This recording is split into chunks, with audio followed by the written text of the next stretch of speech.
Olá, hoje nós vamos falar sobre um tema muito importante e que afeta a todos. Vamos falar sobre o medo.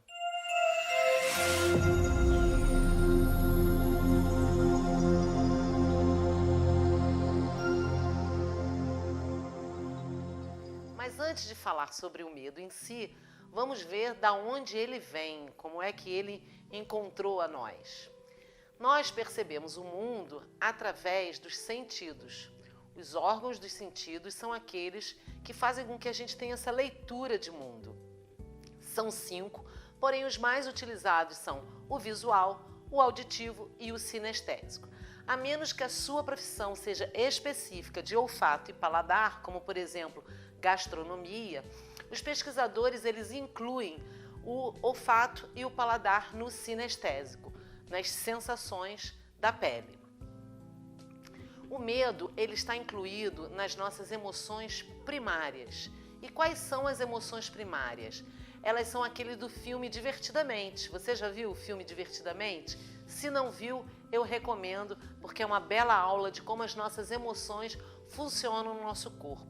Então, as emoções primárias são o medo, alguns pesquisadores incluem espanto ou susto, a raiva, a alegria, o nojo e a tristeza. Por que elas são chamadas de emoções primárias? São emoções primárias porque são propriedade de todo ser humano, independente de sua cultura. Ou seja, em qualquer lugar da Terra, as pessoas sentem, no mínimo, essas 5 emoções, podendo somar o susto e o espanto, até agregando ao medo, inclusive. As emoções secundárias, que são muitas, né? Nós temos uma roda de emoções. As secundárias, elas já começam a variar de acordo com a cultura. Vou dar um exemplo. Os índios, eles culturalmente andam pelados. Então, o sentimento deles é normal, é de liberdade, comum. Nós, por exemplo, se sairmos pelados na rua, se estamos dormindo só de calcinha e tal, pega fogo na casa e a gente sai, nós vamos ter extrema vergonha por estarmos pelados, porque culturalmente gera a emoção de vergonha e o nosso sentimento é ruim em relação às pessoas. Então, essa é uma distinção do que são emoções primárias e do que são emoções secundárias. O medo está no grupo das primárias. Um outro item bastante interessante que a gente precisa falar é que as emoções elas são viscerais. Nós não podemos evitá-las e elas duram em média 40, 50 segundos. O que permanece é um sentimento que é a leitura dessa emoção que a gente devolve para o ambiente. Mas isso nós podemos falar num próximo bate-papo e não agora. Importante a gente refletir. O medo é bom? A gente precisa do medo? Onde que o medo faz com que a gente paralise? Sim, o medo ele é uma emoção necessária. O medo é protetivo. Nós viemos de milhões de anos atrás e o medo, o ambiente ele era muito agressivo, a gente ainda estava na questão da sobrevivência e o medo é uma emoção que dispara neurotransmissores que nos ajuda a nos protegermos ou a fugir ou a lutar. Então, se eu estiver diante de um furacão, é claro que eu quero sair correndo, né? Eu não posso enfrentar um furacão. E a emoção, ela é tão visceral, ela é tão sem pensamento no momento da emoção, que a gente pode ver num assalto, por exemplo, que tem um medo real. Tem muitas pessoas que falam assim, ai meu Deus, eu sei que eu não posso reagir, não sei o que deu em mim. Acontece isso. Quando a gente não tem o controle das nossas emoções, nós temos reações instintivas e nós vamos entender por quê. Nós temos 3 cérebros já, de acordo com os pesquisadores. O primeiro cérebro, ele fica mais ou menos aqui no tronco cerebral, que se chama reptiliano. Esse é o cérebro que todos os animais têm, né? Vertebrados, todos os animais vertebrados têm. E ele é o que faz com que nossos movimentos involuntários do corpo se mantenham. Então, por exemplo, seu coração, sua respiração.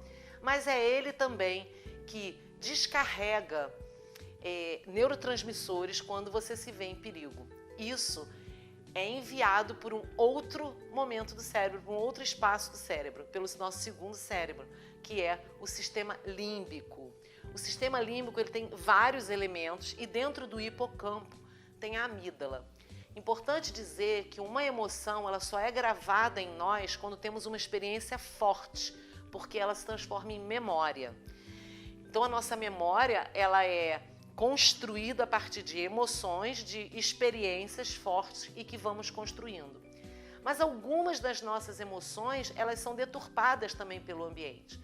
O nosso corpo está preparado para reação, para sobrevivência. E nós vivemos num mundo moderno onde o cérebro reptiliano não reconhece. Então nós estamos o tempo todo em alerta, né? Observando se há perigo ou não. Então o que ocorre com relação ao sistema límbico? Quando ele registra uma imagem, um medo, que pode ser real ou imaginário, atenção, que o medo imaginário nós vamos falar um pouco depois, ele dá uma descarga, manda uma mensagem para o sistema límbico tem que nos proteger, e ele manda uma descarga de neurotransmissores, que aumenta a nossa força, nossa pupila dilata, nosso batimento cardíaco acelera, para a gente poder ter condições físicas diante daquele medo.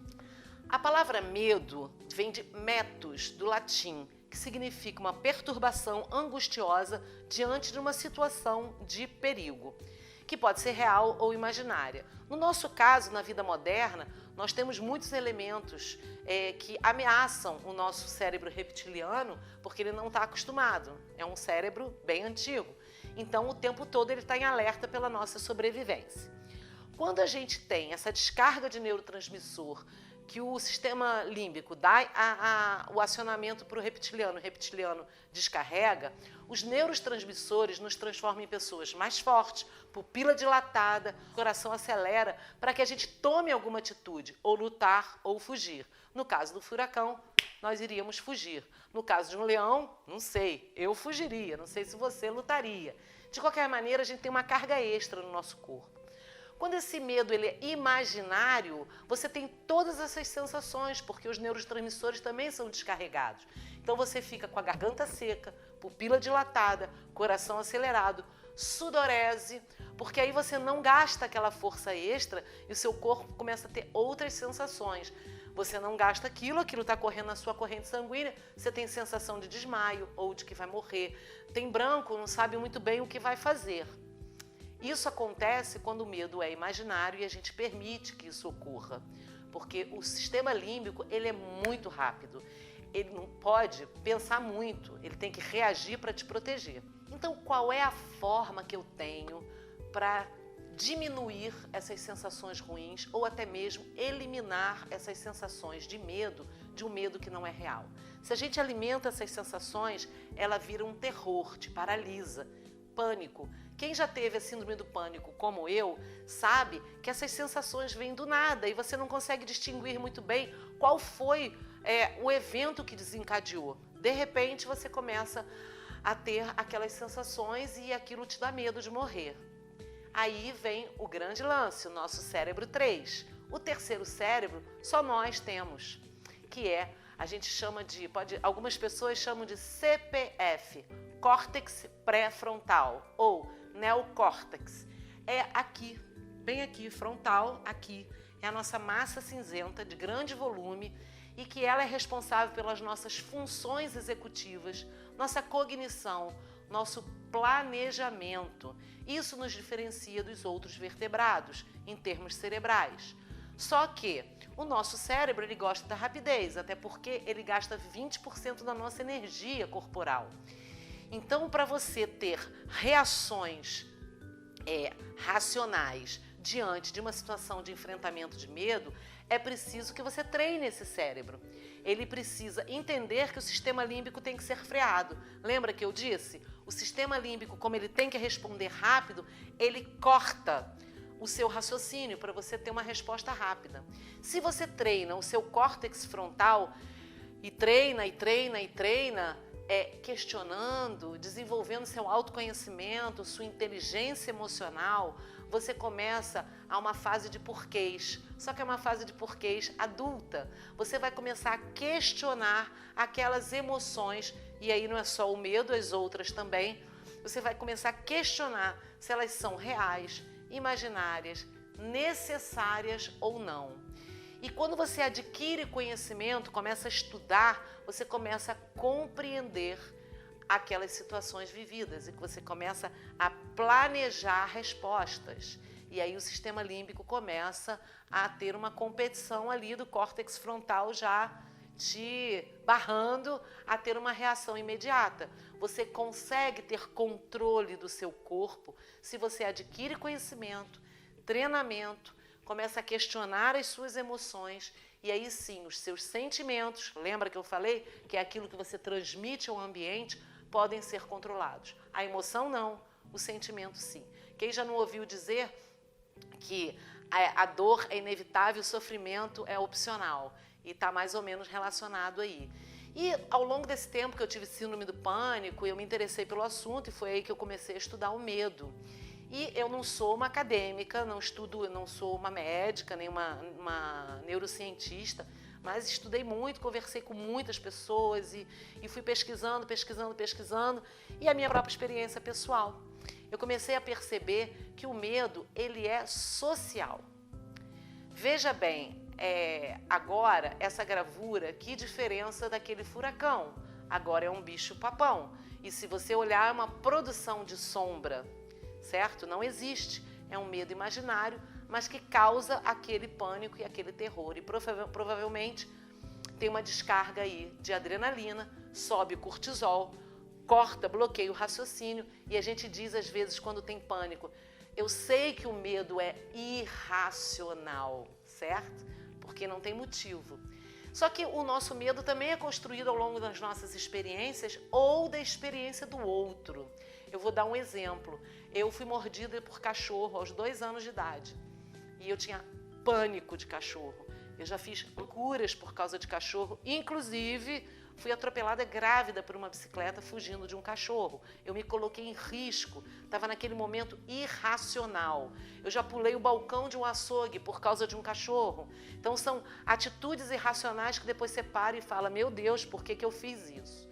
Ok, eu tive um cachorro que me mordeu. Ao longo da minha vida, eu tive 3 filhos e a minha filha do meio nunca foi mordida por um cachorro.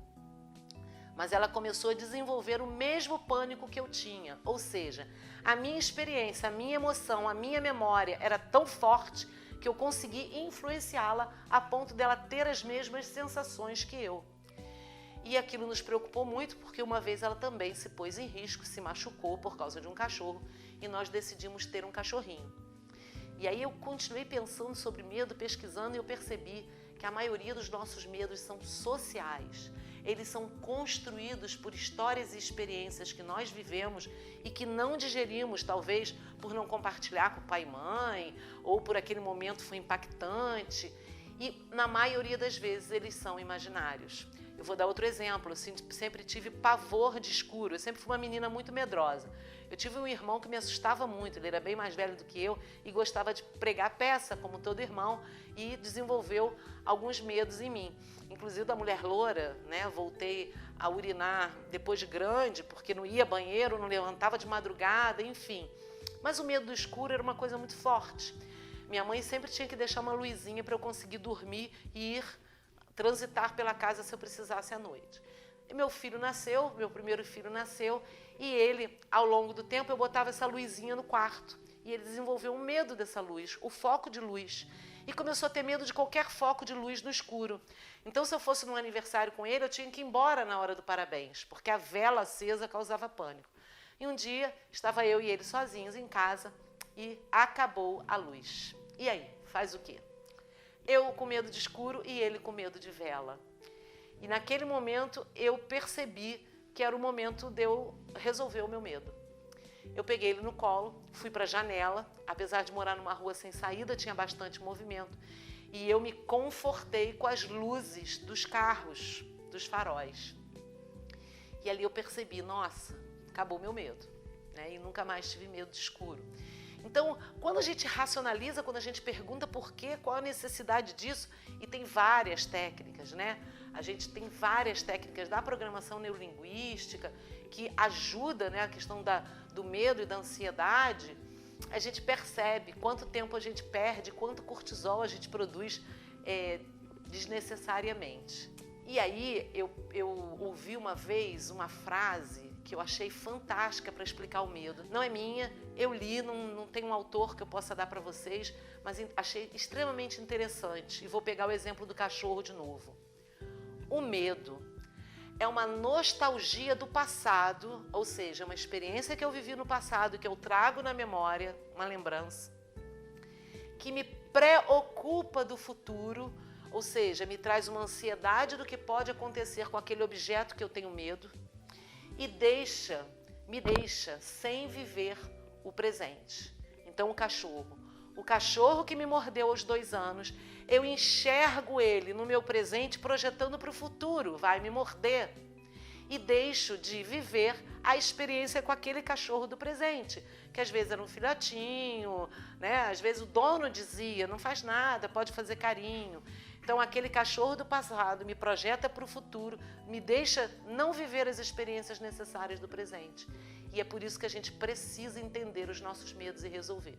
Nós resolvemos, ganhamos um cachorrinho pequenininho, uma pup, e todo mundo perdeu o medo de cachorro na minha casa. Então, o quanto é maravilhoso o nosso cérebro, né?